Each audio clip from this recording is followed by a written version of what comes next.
pernah sampaikan sebelumnya, kewenangan Direktorat Pemasyarakatan ya terhadap warga binaannya itu sesuai dengan SOP yang sudah ada aturannya itu kan. Ada peraturan menteri sama peraturan Dirjen Lapas. Jadi dia dalam melaksanakan pembinaan itu nggak bisa menyimpangi dari aturan-aturan tersebut. Nah, ketika ada keinginan istimewa yang seperti Amar lakukan itu, memang itu sebetulnya sangat berlawanan dengan semangat pembinaan dari Dirjen Pemasyarakatan, karena Amar ini penyakit kambuhan ya, sudah lebih dari 3 kali ya. Nah, ini yang keempat ya kan, makanya ada kejadian juga yang mengejutkan adalah dia memakai barang haram itu di lingkungan Dirjen Lapas ya kan, di lapasnya ketika menjalani hukuman. Nah, itu sangat-sangat mengejutkan dari Direktorat Pemasyarakatan bahwa peredaran barang haram itu kok ada di lingkungan itu. Nah, untuk hal tersebut makanya dia dari program-program yang di pemasyarakatan itu dia diharapkan si Amar untuk tobat lah supaya nggak mengulangi perbuatannya dan nggak punya akses lagi, karena nggak pernah dengar kalau misalnya ditaruh di Nusa Kambangan dia bisa make atau di Nusa Kambangan dia bisa aneh-aneh kan gitu. Itu sangat kecil sekali, kecuali dia memang ya ada dulu lah kasus istimewa dulu ya, yang pembunuhan hakim itu cuman itu dulu pernah terjadi. Bang, dan Bang John pengacara bilang tidak ada barang bukti yang melekat di tubuh Ahmad Zoni saat terjadinya peristiwa tersebut, dan saat di BAP Ahmad Zoni juga tidak didampingi oleh kuasa hukumnya. Bang, ini kan bisa dibilang kata dia ini cacat atau batal demi hukum. Abang sebagai praktisi hukum gimana menilainya? Ya, di dalam KUHP baru saya nggak ingat pasalnya, tapi kalau di KUHP lama di tahun 81 ya, itu pasal 56 ayat 1 itu memang mengisyaratkan dan menegaskan kalau ancaman hukumannya di atas 5 tahun atau ya seumur hidup atau mati itu kan, itu wajib didampingi kuasa hukum atau pengacara, karena itu penting sekali ya. Karena seperti pengalaman saya juga dulu waktu mengikuti perkaranya Freddy Budiman, pas ketika akhir-akhir dia untuk mengajukan permohonan maaf di Pengadilan Jakarta Barat ya, terus mengajukan didampingi pengacara, nggak mau dia, tiba-tiba dia mau sendiri aja. Hukumannya mati. Jadi makanya ya itu harus didampingi pengacara, tapi dengan sadar bahwa si tersangkanya ini yang bilang saya nggak mau didampingin misalkan gitu. Nah, kalau yang ini ketika dia terpaksa atau dipaksa untuk tidak didampingin, memang akhirnya bisa dikatakan pasal 56 KUHP itu bisa berlaku, artinya BAP-nya tidak berlaku, perkaranya dibubarin. Jadi Amar bisa dibebaskan tanpa harus hakim nanti mutus kalau memang itu sesuai dengan aturannya dan memang terbukti memang tidak ada kuasa hukumnya ketika di BAP dan dakwaannya itu ancamannya 5 tahun atau lebih, itu kemungkinan besar BAP-nya tidak sah, bisa dibubarin. Tapi Amar didakwa membawa atau mengedarkan 100 gram, dan tapi pengacara bilang tidak ada barang bukti yang melekat di tubuhnya. Dan malah kemarin penyidik kepolisian juga bilang ya dia meriksa, terus Amar ya, dan pengacara juga bilang ada bukti setoran tunai kalau itu ada permainan oknum dari petugas. Gimana Bang? Memang dalam hal ini terus terang itu kita kembalikan ke keyakinan majelis ya dalam proses pembuktian.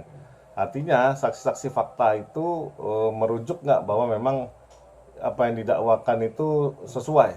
Artinya jumlahnya, kemudian ada padanya apa enggak. Karena kalau kita debat ada padanya itu kamar penjaranya itu cuma isinya 5 orang kan. Artinya tinggal 5 orang itu siapa yang ya kan yang utama, siapa yang bantu, siapa yang ikut-ikutan, tapi nggak bisa dielakkan lagi. Mungkin mereka berlima kalau urinnya positif diperiksa sabu, ya berarti kan mereka sama-sama pakai. Nah, kalau dibilang ada 100 gram artinya bisa nggak bersesuaian petunjuk-petunjuk atau bukti-bukti yang sudah disajikan itu, alat bukti yang disajikan itu menuju bahwa memang betul ada penguasaan 100 gram di situ.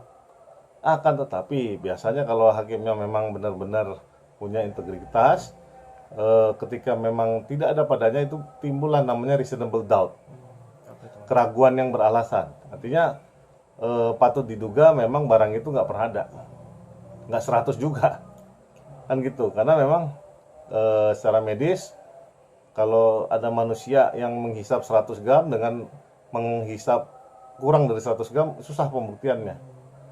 Tapi kalau dia menghisap atau tidak, positif atau tidak itu lebih mudah. Berarti bisa dibilang ada dugaan juga, bisa dibilang ya ada dugaan juga Marzuki dikambing hitamkan atau ditumbalkan oleh mafia oknum tugas tersebut atau gimana nih? Ya, seperti saya pernah ngobrol di VT saya sebelumnya kan, ya kan, itu kan memang itu hal yang sangat lumrah, hal-hal yang sudah sangat obvious, sangat normal karena ini terjadi di lingkungan yang restricted, terlarang, forbidden. Artinya memang ini kekuasaannya ada di pengawas-pengawas di Dijen Lapas. Artinya warga binaan itu kan kemerdekaannya dirampas. Dia dibina untuk ikut dalam program atau SOP yang diterapkan oleh Dijen Lapas. Nah, akses untuk keluar kan itu dirampas, nggak mungkin ada. Jadi kemungkinan besar secara logika rasio umum, ya kan, bahwa ini memang betul-betul ada campur tangan oknum, kan begitu. Nah, itu yang mesti di aparat penegak hukum lebih jeli di situ.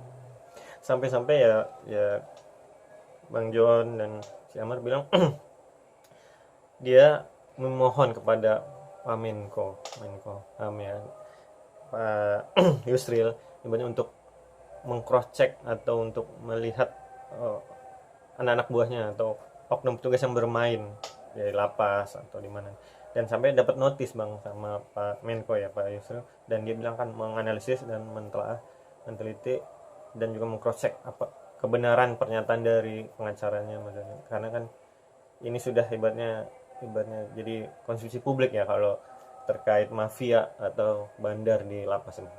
Gimana Bang? Ya, yang jelas memang konstan koreksi itu ya wajib diterapkan di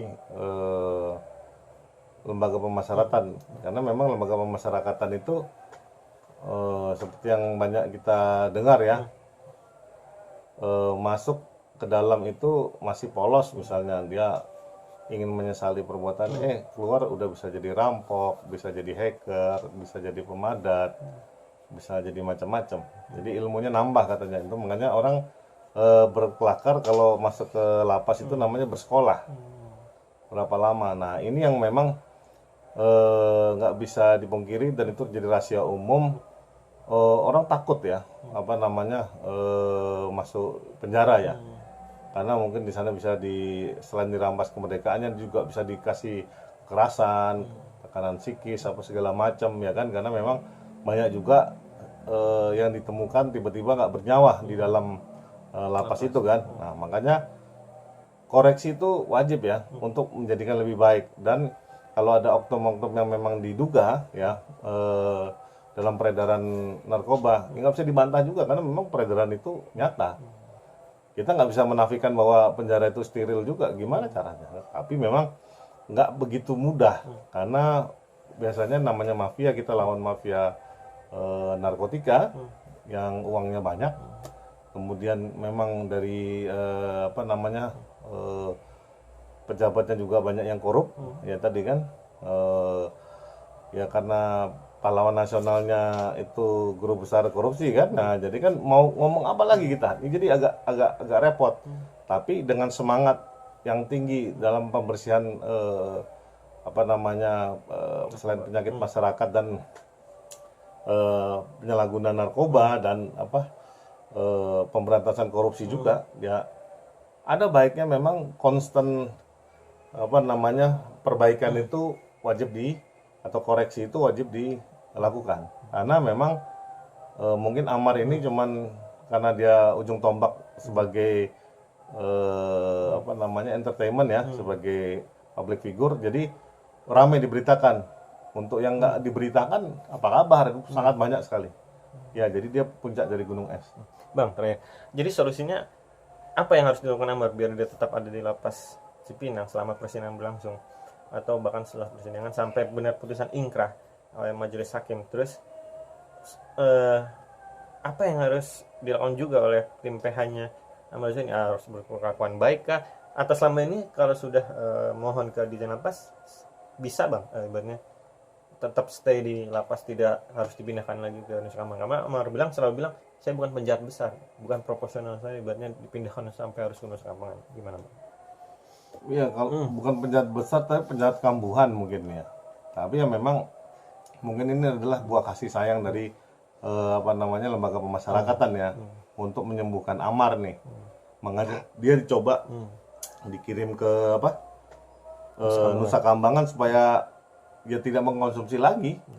Ya, tapi kalau dengan bersurat, kemudian dengan dia memohon ke Dirjen Lapas, kemudian ke kementerian, mudah-mudahan dikabulkan. Tapi sanksi juga sih, karena dia udah 3 kali ya, ini yang keempat.